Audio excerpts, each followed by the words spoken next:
West Ham United have finally accepted an offer from Newcastle United for Harrison Ashby. The deal is worth up to £3 million, including add-ons, plus 25% sell-on clause as well. So Harrison will travel north for his medical and he'll join Newcastle today or tomorrow. Hey, you heard it here first, didn't you? Harrison Ashby will sign for Newcastle before tomorrow night, 11 p.m, before the transfer window closes. That's why you tune into this channel, for that intelligent commentary.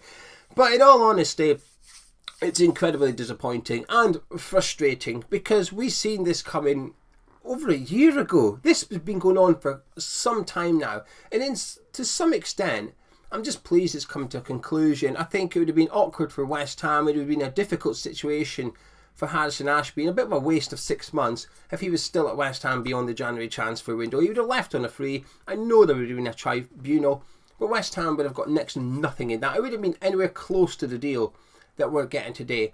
So I'm just pleased for Harrison and to some extent for West Ham that this deal is now happening. It's coming to an end now. We can draw a line under it and move on, and we have to do that. But it doesn't mean we can't be disappointed. Like I said, this is the least surprising move of the transfer window. It's the most inevitable transfer of the window. But I think West Ham have got a good deal given the circumstances. I think Newcastle have got a really good deal given the potential they're buying.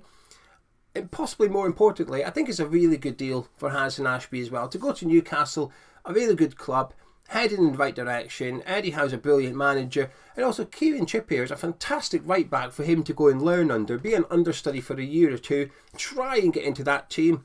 And getting any form of game time at Newcastle will get Harrison Ashby into the next few Scotland squads as well. There's an opportunity for him to get in there and challenge Nathan Patterson. So this is ticking all the boxes as far as Harrison Ashby goes. Newcastle will likely have European football next season of some form, which means more game time, more opportunities for him. At West Ham currently today, he's our fourth choice right back behind Soufal, Ben Johnson and Thilo Kehrer. Doesn't mean it's right or I agree with it, but that's the reality of it. He almost jumps the queue and immediately becomes second choice right back at St James's Park the minute he joins. So I think it's a really good opportunity. I think he's chosen a really good club to go to. But as a West Ham fan, it's incredibly frustrating that we've allowed it to get to this point, because this was avoidable. Harrison Ashby wants game time. Now, it doesn't matter if you don't believe it or not. That's my opinion. I strongly believe the only reason Ashby's leaving West Ham is because of lack of opportunity at this football club. Now, there is an element of bad luck in this. I remember when we went to play Norwich just before Christmas 2021, so 14 months ago, we went to play Norwich City and Ashby was due to start that game, but it got postponed because of COVID within the Norwich team. And then when the next fixture came round, I think Soufal was maybe injured in that game, then he was available for the next game, so Ashby didn't get that opportunity. So there is an element of bad luck there. Ashby was set to get his first Premier League start for West Ham and it got taken away from him because of COVID. But that's not enough. That can't be the only opportunity for him, and it feels like it. We've had adequate opportunities with the Conference League this year, with the Europa League last year. And I'm not talking about the knockout stages of the Europa League, by the way. I'm not saying, oh, we should have started him against France. I'm not claiming that. I'm talking about that group stage. He started the final game, which was a dead rubber. We'd already won the group. He got to play 90 minutes and he impressed in that 90 minutes as well, which makes it even more frustrating. But there's been plenty of opportunities. There's been cup games as well, domestic cup games, where he could have played and he didn't. And for the lack of opportunities, he's decided that he must leave West Ham for the good of his career. And it's hard to disagree with him. That's why I've got no anger towards Harrison Ashby whatsoever. If anything, I'm thinking you're doing the right thing. Go to Newcastle, enjoy your football. I hope you get your opportunities and I hope it works out. Obviously, I've got an additional interest here because he will play for Scotland. So as a Scotland fan, I'm thinking, go on Harrison, please, go on. Him and Nathan Patterson and then Calvin Ramsey, that'll be 3 top right backs for us in a few years' time in that national team. But I think he'll go on to Newcastle and do really, really well. I'd imagine he's spoken to Elliot Anderson a lot and been persuaded that Newcastle's a club to come to. Elliot Anderson, I had a look yesterday. I was looking at opportunities for youngsters in the Premier League, because this isn't, by the way, this is not just a West Ham thing. This is a Premier League thing. Lack of opportunities is a Premier League wide thing. There's a few examples of youngsters getting chances, but they're rare. Ferguson at Brighton is up there at number 1 at the minute, but it's a rare example. You got Southampton's keeper Bazunu. 20 years old. But again, it's a very rare example of a youngster getting a big chance in the Premier League.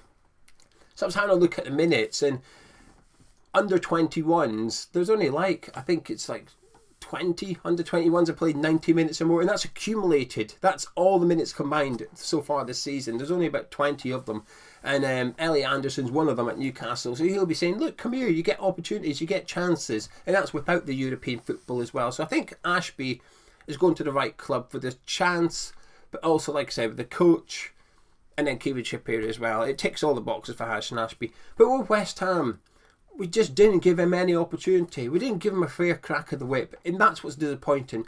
Now, going back to that 14 months ago, that season, Soufal was brilliant. Soufal was really good that year. You know, runner-up to Ham of the Year. Souček won it. Soufal was in the running as well.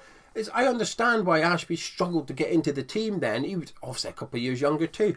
But in the last 18 months, Soufal hasn't played well. Last season and this season so far, Soufal's not been good. He has not been good whatsoever. Ben Johnson has had opportunities to grab that shirt, and he's failed to take them. This season, we pursued Attilo Kehrer at right back for a handful of games, and he was poor, really poor. The warning signs were there when we were winning. We beat Wolves 1-0 at home. Kehrer played right back for the first time, and there was warning signs in that game that Kehrer was not going to cut it as a fullback for West Ham. It's a complete different kettle of fish. Playing fullback for West Ham, playing fullback for Germany and PSG, it's two completely different things. The level of defending, the amount of possession, etc. So you don't need me to explain that West Ham are not the same level of Germany and PSG. So Kehrer was really struggling, but he got opportunity. David Moyes left him in the team, said, oh, he'll learn the trade, he'll learn how to play right back at West Ham. Hang on a minute, what about Harrison Ashby? Why don't we let him learn how to play right back at West Ham United then? Because that is a right back, that is a traditional, conventional right back that's come through the academy. Why wouldn't we put him in? Why wouldn't we allow the youngster to gain the experience and the game time playing there? Oh no, we can't afford that, but we can afford the German international to make errors, and we'll put up with that because that will work. Well, it hasn't worked out, has it? Because we've gone back to Vladimir Soufal. And the frustrating thing is, while I think 3 million is a good deal for West Ham, but like I said, it's due to the circumstances. We're getting 3 million for a player that would be lucky to get $500,000 for in the summer through a tribunal. So I think the club have done well to get that much money. But if we need a right back in the summer, which we do, unless something miraculously happens with one of the three I've already mentioned, we're going to need a right back in the summer, regardless of what league we're in. I'll get onto that in a second. Regardless of what league we're in, we're going to need a right back. Well, how much are they? 20 million for a really good right back in the Premier League? Unless you're really good at your scouting, which we're not. So we're going to need to probably spend about 20 million on a right back.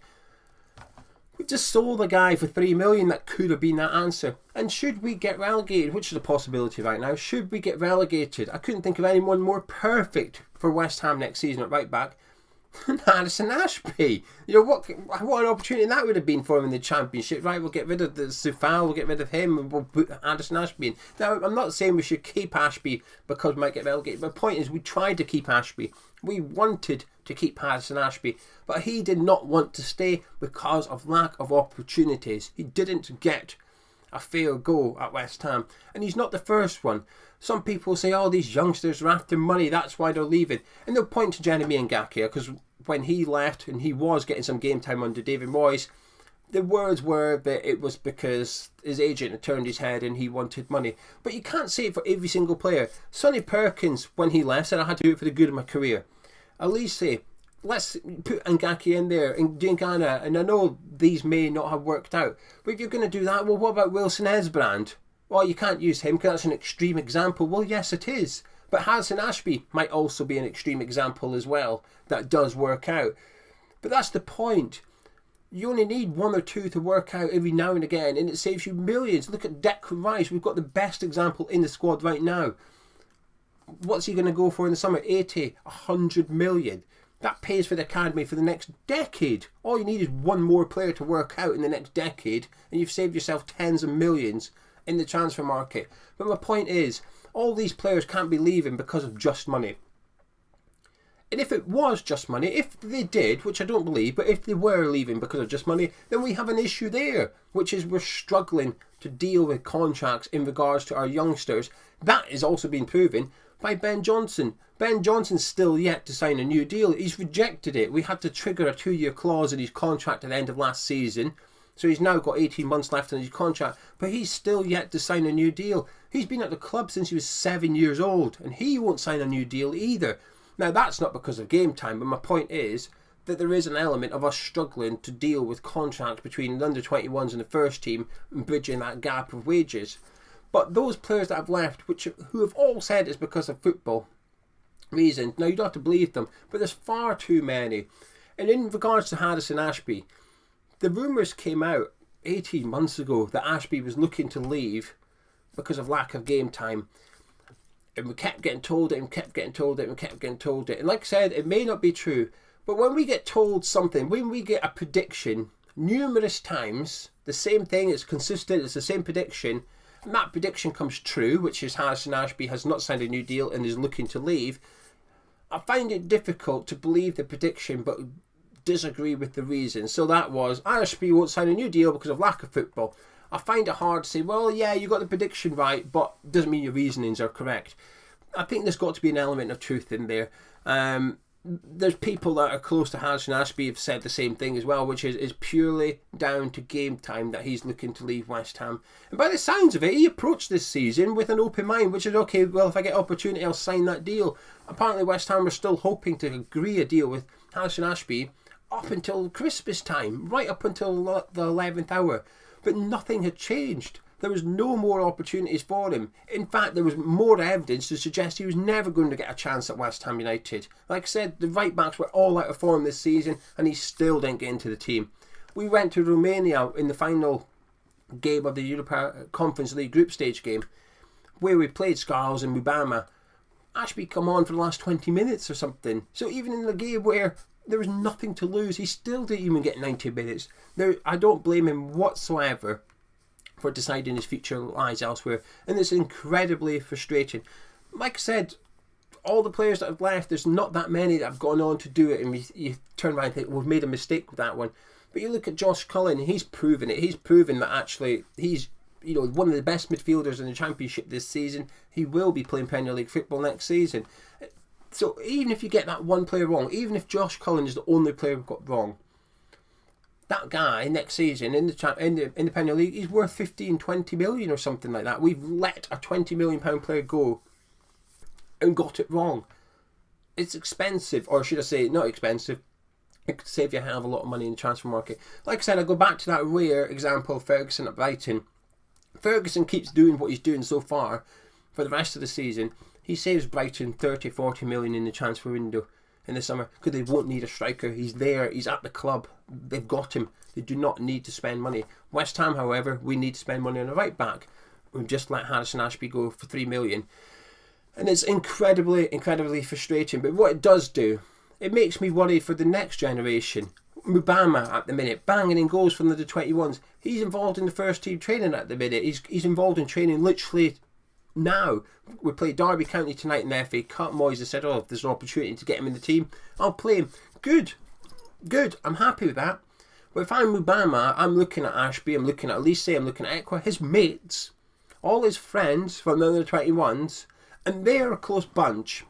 That group of players come across as a close bunch. If you go and have a look at Harrison Ashby's likes on Twitter, for example, it's Sonny Perkins has scored for Leeds United, liked it.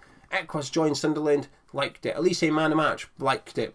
He's liking his not just his former ones, but his current teammates as well. He's liking posts to do with his under 21s colleagues. They are friends. You see it on Twitter. How often do you see it where Longello smashes at Birmingham and you'll see Ashby tweet him and say, congratulations, well done, Manny. It's brilliant to see, but also at the same time it's worrying because Mubama's looking at his friend having to leave West Ham to go get game time.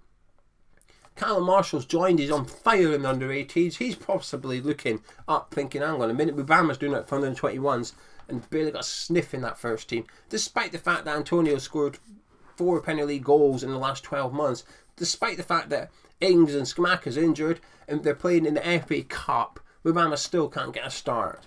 It just means the next generation of players coming through look at West Ham and think there's no route into the first team. There isn't one. That road is blocked at the minute. And I'm trying to stay away from laying into the manager for this one because, like I said, it's not just David Moyes. It's not just West Ham United. It's a Premier League thing. The examples are few and far between of teenagers that get minutes in the Premier League. Under 21, if you go up to the 21-year-old bracket, it changes a lot because you've got players like Saliba and Saka coming into there.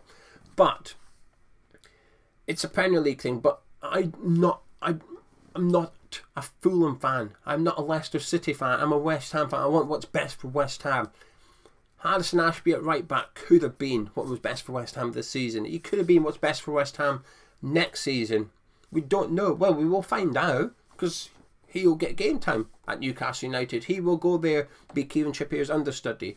And I think he's positioning himself somewhat fantastically at that club. If it takes him a couple of years to get into the first team ahead of Kieran Trippier, that's fine. In a couple of years' time, Newcastle may have won a trophy. I see the Premier League now as the top 7. As soon as the takeover happened, the last two transfer windows, Newcastle United have got it spot on. Last January, this summer, and so far this window, outside looking in, is looking good. Newcastle's recruitment has been perfect. The way they've said, we want that player, we're going to put our own price on that player, we're not paying a penny above it. If you think we're going to pay more because we're Newcastle and we're rich, forget it, we'll move on. I think it's a brilliant strategy.